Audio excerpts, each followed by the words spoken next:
Hello दोस्तों, मैं हूं फ्रांसिस। सभी का स्वागत करता हूं कि टॉप वेल के बिगो फ्रेश वीडियो के अंदर।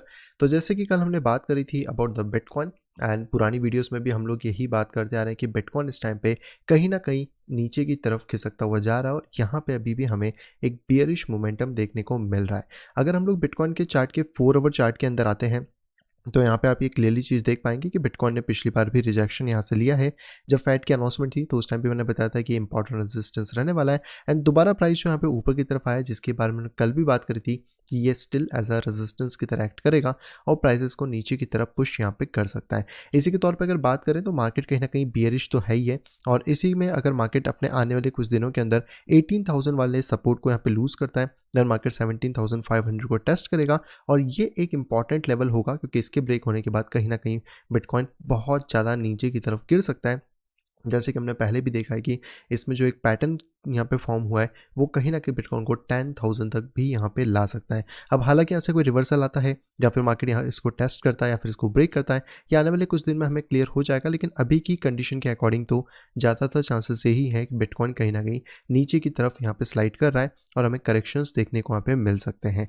वहीं पे अगर हम बिटकॉइन की डोमिनेंस की बात करें तो डोमिनेंस ने नीचे की तरफ ब्रेकआउट कर दिया है। हालांकि एक्सपेक्टेशन था कि ऊपर की तरफ ब्रेकआउट करेगी, बट ये एक बहुत ही बुरा सिम्टम है जिसकी वजह से हम ये कह सकते हैं कि कहीं ना कहीं जो बिटकॉइन है वो अभी जो स्लाइड हमें नीचे की तरफ जाती हुई उसमें मिल रही है कहीं ना कहीं, और यही सारी चीज़ें हमें डोमिनेंस के अंदर भी देखने को मिल जाती हैं। अब डोमिनेंस की ये वाली जो क्लोजिंग है जो भी लगभग 1 घंटे 55 मिनट में हो सकती है, ये अगर नीचे होती है तो प्राइसेस के अंदर यस हमें डेफिनेटली कुछ ना कुछ करेक्शन देखने को मिलेगा।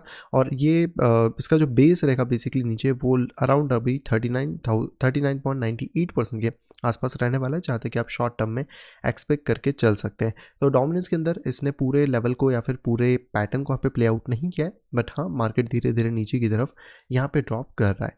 वहीं पे हम लोग बात कर लेते हैं अल्टकॉइन की डोमिनेंस के बारे में। तो इसमें भी बहुत ज़्यादा चेंजेस नहीं हुए, मार्केट जैसे रेजिस्टेंस फेस कर रहा है और यहाँ पर अगर प्रॉपर्ली फेस होता है तो मार्केट नीचे करेक्शन और ज़्यादा यहाँ पे कर सकता है। यहीं पे हम लोग बात करते हैं इथेरियम के बारे में। तो इथेरियम हमारे जो 1500 का लेवल है उस पर नहीं गया है। ऑलमोस्ट जो हमारा फर्स्ट टारगेट था या फिर आप कह सकते हैं फर्स्ट रेजिस्टेंस लेवल था 1350 वाला, वहीं से रिजेक्शन इसने दोबारा से फेस किया है एंड इस बार इंपॉर्टेंट लेवल है 1250 के आसपास। ये वाला भी सपोर्ट अगर लूज़ होता है तो मार्केट कहीं ना कहीं इसको नीचे की तरफ $1,000 तक पुश यहाँ पे कर सकता है। तो इस लेवल के ब्रेक होने के बाद हम कुछ अच्छी शॉर्ट पोजीशंस में जा सकते हैं। एक शॉर्ट पोजीशन इस लेवल के आसपास थी, अगर आपने ली है तो वेल एंड गुड, नहीं ली तो आप इसका वेट यहाँ पे कर सकते हो और इसके बाद मार्केट का मोमेंटम हमें कहीं ना कहीं नीचे की तरफ फिर देखने को मिल सकता है। इसी के तौर पर अगर बात करी जाए तो यहाँ पर आप CME चार्ट को देख पाएंगे, जिसमें मैंने आपको कल भी बताया था कि इथेरियम जो है वो अपने एक साइड जोन से बेसिकली बाहर निकल चुका है और ये साइड जोन कहीं ना कहीं अब नीचे की तरफ रिट्रेसमेंट इसको दिखा रहा है, जिसमें कि अगर आप इसके सेंटर पीस को पूरी एक्यूरेसी के साथ देखने की कोशिश करें तो लगभग इसका टारगेट $1,000 का नीचे की तरफ आ रहा है, जो मैंने आपको नॉर्मल चार्ट्स के अंदर भी यहाँ पे बता दिया था। यहीं पे हम लोग बात कर लेते हैं लाइटकॉइन के बारे में। लाइटकॉइन में बहुत ज़्यादा पंप नहीं है, लेकिन जो भी पंप था वो नॉर्मल है और कल मैंने कहा था कि इसमें भी कोई डिसीजन नहीं लेंगे, लेकिन इसके जो रिजेक्शन के बाद ये दूसरा रिजेक्शन हमें फेस करने को मिल रहा है, ये लाइटकॉइन को बियरिश और ज़्यादा यहाँ पे बना देता है। तो यहाँ पर अगर हम लोग इस लाइंस को ड्रॉ करते हैं तो हमें कहीं ना कहीं बियर फ्लैग जैसा मार्केट देखने को वहाँ पे मिल रहा है। और अगर आप इस बियर फ्लैग के टारगेट की बात करें, यानी कि after the breakdown of $50 approx, कहीं ना कहीं टारगेट $43 तक यहाँ पे रह सकता है। अभी इसका ब्रेकडाउन हुआ नहीं है तो हमें इसकी जो क्लोजिंग है वो चाहिए रहेगी और एक बार क्लोजिंग मिल जाती है देन फिर आप इस टारगेट के लिए अप्रोच कर सकते हैं, नहीं तो मार्केट जो है वो इसी तरीके से मोमेंटम यहाँ पे दे रहा है। नेक्स्ट हम लोग यहाँ पे बात करते हैं बाइनेंस कॉइन के बारे में। वापस एक अच्छा प्यारा सा रिजेक्शन हमें देखने को मिला है। यही रेजिस्टेंस लाइन है जो बहुत टाइम से चल रही है। लास्ट टाइम यहाँ से रिजेक्शन मिला था, इस टाइम हमें दोबारा रिजेक्शन फेस करने को मिला है एंड कहीं ना कहीं जो मार्केट है वो अभी भी डाउन पोजीशन की तरफ बना हुआ है। इसका मैंने एक चार्ट टेलीग्राम ग्रुप में डाला था, जहाँ पे मैंने आपको बताया था कि हो सकता है कि बाइनेंस कॉइन में हमें बड़े करेक्शंस देखने को मिले। अभी फिलहाल में छोटे करेक्शंस तो हम 243 तक में भी देख लें, लेकिन इन फ्यूचर ये हो सकता है क्योंकि इसका स्ट्रक्चर कुछ ज़्यादा ही बियरिश हो चुका है। तो कहीं ना कहीं ये पॉसिबिलिटी बनती है कि आने वाले दिनों में ये एक प्रॉबेबल सिनारियो होगा कि जो बाइनेंस कॉइन है वो आपको 110 से $130 के बीच में कहीं ना कहीं इन फ्यूचर मिल सकता है। अगर यहाँ तक ये प्राइस आता है तो ये बहुत अच्छी डील होगी। आज के अगर टाइम के हिसाब से बात करें तो बाइनेंस कॉइन लगभग 72% डाउन हुआ था और अगर मार्केट यहाँ आता है तो लगभग 80% से लेकर 82% तक मार्केट डाउन होगा, जो कि BNB कॉइन के लिए एक बेटर टाइम हो सकता है, जहाँ पे कि हम फिर एक्यूमुलेशन के बारे में सोच सकते हैं। और यहाँ पे जो एक हेड एंड शोल्डर बनने वाला था उसके चांसेस अभी थोड़े कम हो गए। तो ये वाला शोल्डर, ये वाला हेड और ये शोल्डर का कंप्लीट होना चाहता है तो इस लेवल के आसपास इसको राउंड कह सकते हैं कि वापस पंप करना पड़ेगा।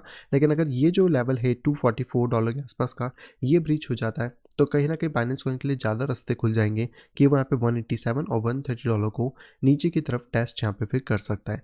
नेक्स्ट हम लोग यहाँ पे बात करते हैं XRP के बारे में। XRP में हमारा टारगेट कंप्लीट हो चुका है जिस ब्रेकडाउन के बाद से हमने बात करी थी। तो एग्जैक्टली ही टारगेट हिट हुआ है लगभग 0.55 के आसपास। तो कॉन्ग्रेचुलेशन अगर आपने ये ट्रेड कल यहाँ पे लिया था तो अब यहाँ पे एग्जिट होने का समय आ गया है क्योंकि अब जितना इसने पंप किया उतना ही ये करेक्शन वापस लेके 0.40 के आसपास यहाँ पे आ सकता है। तो थोड़ा सा आप XRP से बच के इस टाइम पे चलो क्योंकि कहीं ना कहीं इसमें आई थिंक जो पंप था वो खत्म हो गया है और अगर पंप खत्म नहीं भी हुआ तो एक करेक्शन आपको देखने को मिल सकता है छोटा सा, जिसके अंदर आप डिप में दोबारा से फिर जा पाएंगे। नेक्स्ट यहाँ पे बात करते हैं डॉट के बारे में। डॉट का रोड मैप हमने बहुत पहले से बना रखा है, लगभग बात करें तो 10 सितंबर के आसपास से अभी भी जो रोड मैप है यानी कि जो डॉट है वो लगभग वैसा ही परफॉर्मेंस दे रहा है।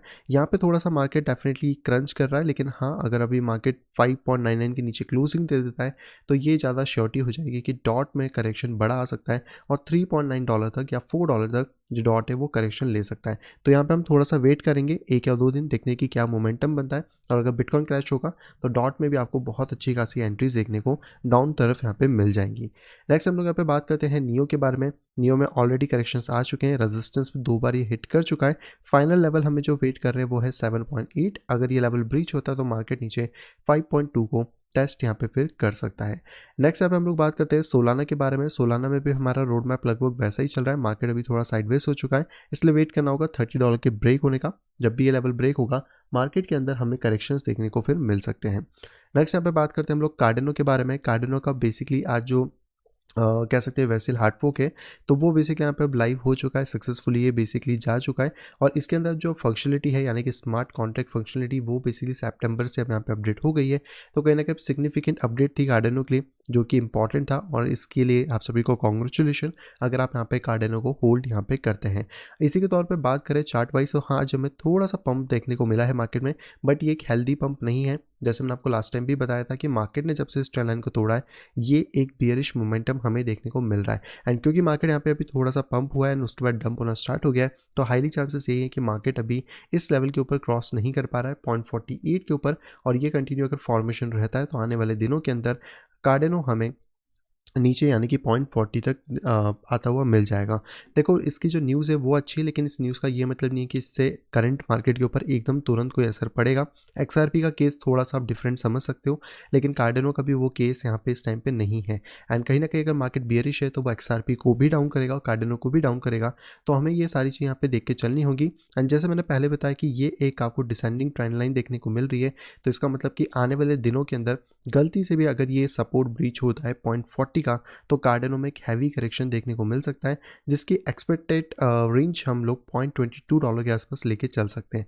तो जब तक मार्केट इसका इक्वेटर यानी कि इसका सेंटर या इसका हाई इन दोनों में से किसी एक लेवल को ब्रीच नहीं कर देता जो 0.53-59 है तब तक हम कार्डिनो के ऊपर भी बुलिश यहाँ पे ज़्यादा नहीं हो सकते एंड शॉर्ट टर्म जो भी पम्प्स आएंगे उन्हें भी हम शॉर्ट की तरफ ही कहीं ना कहीं यहाँ पे देखने वाले हैं। वहीं पे बात कर लेते हैं मैटिक के बारे में। तो मैटिक बड़े अच्छी तरीके से नीचे की तरफ गिर रहा है एंड यहाँ पर इसको फिर से अपना एक रेजिस्टेंस फेस करने को मिला है जिसके बाद से करेक्शन आप कंटिन्यूस देख सकते हैं। ये करेक्शन अभी दोबारा अगर इसको टेस्ट करके वापस आता है तो मार्केट में यस 0.6 के लेवल को ये नीचे की तरफ टेस्ट यहाँ पे कर सकता है। वहीं पे हम लोग बात कर लेते हैं माना के बारे में यानी डिसेंट्रलाइज लैंड और इसमें भी आपको लगभग एम जैसा ही पैटर्न है। जितने भी टोकन है इनमें लगभग यहाँ पे सेम पैटर्न अभी हमें देखने को मिल रहा है एंड इसके अंदर 0.68 का जो लेवल है ये इंपॉर्टेंट है। ये लेवल ब्रीच होता है देन मार्केट 0.59 के आसपास नीचे की तरफ ड्रॉप यहाँ पे कर सकता है। वहीं पे हम लोग बात करते हैं आज के आखिरी टोकन जो कि है सैंड। सैंड में आपको फिर से एक बहुत ही अच्छा सा करेक्शन देखने को मिला है। मार्केट ने बाउंस किया था लेकिन जो हमारा रेजिस्टेंस लेवल है 0.91 का उसको सैंड यहाँ पे क्रॉस नहीं कर पाया एंड जब भी रेजिस्टेंस लेवल अभी क्रॉस नहीं होंगे इसका सिंपल सा मतलब है कि हम या तो शॉर्ट की तरफ फोकस कर सकते हैं या फिर हम दोबारा से रेजिस्टेंस पे अगर प्राइस आए तो शॉर्ट के लिए अप्रोच यहाँ पे कर सकते हैं। हालांकि यहाँ पे एक शोल्डर हेड और शोल्डर बनने की प्रॉबिलिटी बनती है तो इसको भी ऑब्जर्व करते हैं सैंड टोकन को और देखते हैं कि इसके प्राइसेस में हमें क्या चीज़ें देखने को मिलने वाली हैं। लेकिन करंटली अगर मार्केट को देखा जाए तो ये बियरिश है और एक बार अगर ये लेवल टूटता है 0.77 के आसपास का तो ये हाईली बियरिश यहाँ पे हो सकता है जिसमें आपको अच्छा खासा करेक्शन देखने को मार्केट में यहाँ पे मिल सकता है।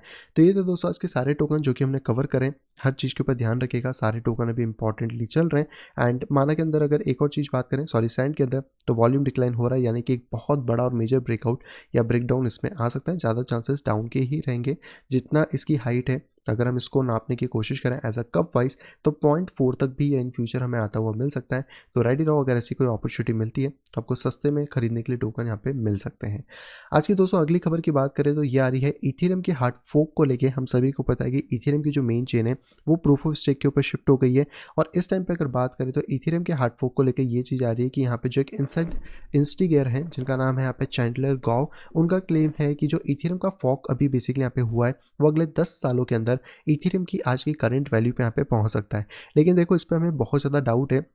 उसका सिंपल सा रीज़न क्या है, क्योंकि ये 100x की बात कर रहे हैं। लेकिन इथेरियम को उस वैल्यूएशन पे आने में इसलिए हेल्प मिली क्योंकि कहीं न कहीं इथेरियम के ऊपर बहुत ज़्यादा डेवलपमेंट, बहुत ज़्यादा प्रोजेक्ट्स एंड बहुत ज़्यादा अप्रोच है। लेकिन इथेरियम डब्ल्यू के ऊपर अभी ऐसी कोई भी चीज़ें नहीं है। अगर हम करंटली यहाँ पे बात करते हैं तो जितने भी डेवलपर्स हैं, 1 लाख के आसपास शायद डेवलपर इसके ऊपर काम कर रहे हैं इथेरियम के ऊपर। 200 डिफरेंट प्रोजेक्ट इसके ऊपर चल रहे हैं। 200 तो जस्ट एक नंबर है, हमें पता है 2000 से ज़्यादा ही प्रोजेक्ट्स होंगे। और कहीं न कहीं अभी क्योंकि प्रूफ ऑफ स्टेक के ऊपर चेन शिफ्ट हुई है, तो ये अपनी प्रीवियस चेन से ज़्यादा बेटर, ज़्यादा सिक्योर और आप कह सकते हो कि ज़्यादा फास्ट एंड ज़्यादा चीप यहाँ पे बनने वाली है। तो इथेरियम डब्ल्यू को यूटिलाइज़ करना एक उतना सेंसिबल ऑप्शन नहीं रहता है। बाकी अगर इन फ्यूचर कुछ होता है तो हो सकता है आप चाहो तो एक दाव खेल सकते हो, बट ये सारा ब्लाइंड गेम होगा इथेरियम डब्ल्यू पे जाना। और क्योंकि अभी उसके ऊपर 10 प्रोजेक्ट से भी कम है, तो ये कह पाना बहुत मुश्किल है कि क्या आने वाले टाइम में अगले 10 साल में ये जो आपका टोकन है ये 100x का रिटर्न यहाँ पे दे सकता है। आज की दोस्तों आखिरी खबर आ रही है हीलियम की तरफ से। हीलियम ने बेसिकली माइग्रेट कर लिया है अपने आप को यहाँ पे सोलाना ब्लॉकचेन के ऊपर। और कहीं ना कहीं इनकी एक पार्टनरशिप निकल के आई है टी मोबाइल के साथ, जो कि हमें इनके मोबाइल मैन्युफैक्चरिंग के लिए यहाँ पे देखने को मिली है, जो कि क्रिप्टो से रिलेटेड मोबाइल्स यहाँ पे होने वाले हैं। तो अगर इस प्रपोजल की बात करें तो बेसिकली इसमें प्रूफ ऑफ कवरेज और डेटा ट्रांसमिशन जो है, अब वो हीलियम का ओरेकल जो है वो बेसिकली मूव कर चुका है सोलाना के ऊपर। और यहाँ पे जो वोट्स हुए थे इसमें से एचआईपी के 70 वोट्स हैं, ये चीज़ यहाँ पे विन कर चुकी है। अब हीलियम जो है वो कहीं ना कहीं अपने आप को, अपने गवर्नेंस को, अपने एचएनटी टोकन को, अपनी माइनिंग को, डेटा ट्रांसफर, यूटिलिटी, इन सभी चीज़ों को कहीं न कहीं सोलाना के ऊपर यहाँ पे शिफ्ट भी कर रहा है। और इसी के साथ जैसे मैंने बताया कि इन्होंने यहाँ पे पार्टनरशिप करी है टी मोबाइल, जो कि एक अमेरिकन टेलीकम्युनिकेशन कंपनी है, ताकि ये लॉन्च कर सके खुद का हीलियम मोबाइल इस पॉइंट के ऊपर। अब इसके अंदर बहुत सारे फ़ायदे होने वाले हैं, जहाँ पे कि क्रिप्टो के रिवॉर्ड्स भी अर्न किए जा सकते हैं। साथ में आप यहाँ पे टोकन को अर्न कर सकते हो, डेटा कवरेज शेयर कर सकते हैं, हेल्प कर सकते हैं आइडेंटिफाई करने के लिए कौन से लोकेशन पे ये चीज़ चल रही है। और 5G कैपेटेबल डिवाइसेस में ही ये चीज़ें रन यहाँ पे करने वाली है। हालांकि एक डिसेंट्रलाइज वायरलेस नेटवर्क है, जैसे कि हम जानते हैं कि हीलियम एक ब्लॉकचेन वायरलेस कम्युनिकेशन प्रोटोकॉल है, जो कि ओपन सोर्स जो कवरेज है वर्ल्ड वाइड वो यहाँ पे प्रोवाइड कराना चाहता है। और 2019 से प्रोजेक्ट चल रहा है, जहाँ पे कि 9 लाख से ज़्यादा इसने हॉट स्पॉट क्रिएट किए हुए हैं, जिसमें से 1000 यूनिट इसकी डेली यहाँ पे डिप्लॉय हो रही है।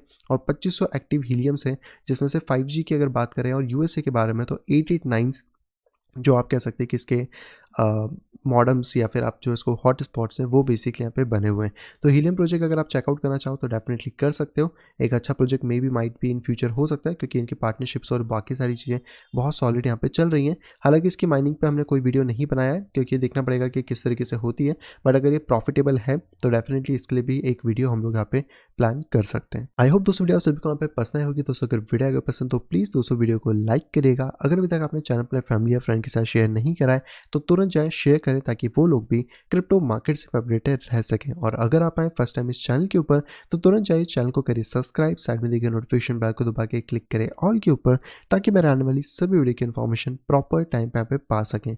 तो मैं मिलता आपसे वीडियो के साथ, तब तक have a great day and bye bye.